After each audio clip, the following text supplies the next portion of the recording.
ये student question exercise 10.1 इसके जो है 6 सम हमने पहले कर लिए थे और वैसे भी जो इसके 6 सम है वो कैसे है, वही एरिया ऑफ ट्रायंगल फाइंड करना है, पाइथागोरस थ्योरम का बताना है। ठीक है, अब हम करने लगे हैं बेटा उसके आगे। इससे पहले 7 सम करेंगे, पर आप उससे पहले थोड़ा बहुत देखना, शायद आप भूल गए हो। नंबर 1, स्लोप कैसे निकालते हैं ये मैंने आपको कल बताया था, dy/dx के तरीके से।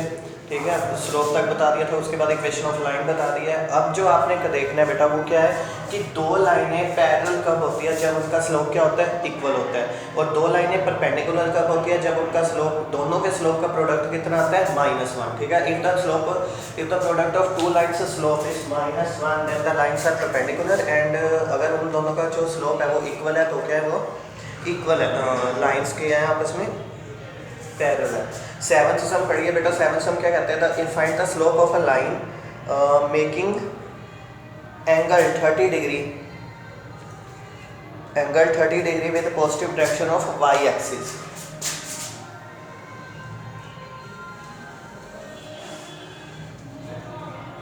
वाई एक्सिस पॉजिटिव डायरेक्शन क्या होती है, कल भी बताया था आपको, anti clockwise.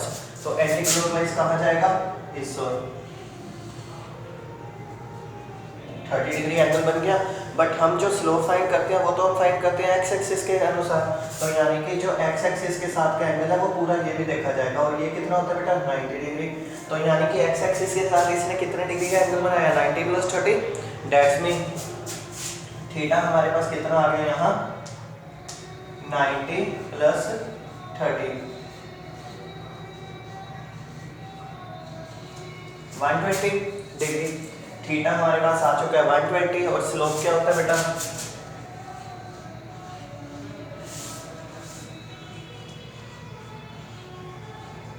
tan theta. That's mean tan 120 degree. देखो अब tan 120 डिग्री हमने निकालना है, और tan 120 तो हमारे पास होता नहीं। अब इसके लिए आपको ट्रिग्नोमेट्री यूज करनी पड़ेगी। tan 120 क्या, tan 90 + थीटा, 90 + 30। मैंने पहले 120 को क्या लिखा, 90 + 30, 90 + 30। और अब इसमें लगाऊंगा फार्मूला कौन सा, tan 90 + थीटा। पहले तो 90 से देख रहे हैं, 10 को किस में चेंज करते हैं, कोट में, और एंगल आ गया 30, और 90 प्लस करके वो कौन से में पढ़ा था, सेकंड क्वाड्रेंट। सेकंड क्वाड्रेंट में क्या होता है, वो नेगेटिव होता है। तो दैट्स मीन -10 - कोट 30, और कोट 30 कितना होता है बेटा, √3। दैट्स मीन हमारा स्लोप कितना आया, m से डिनोट होता है, तो स्लोप आ गया आपका -√3।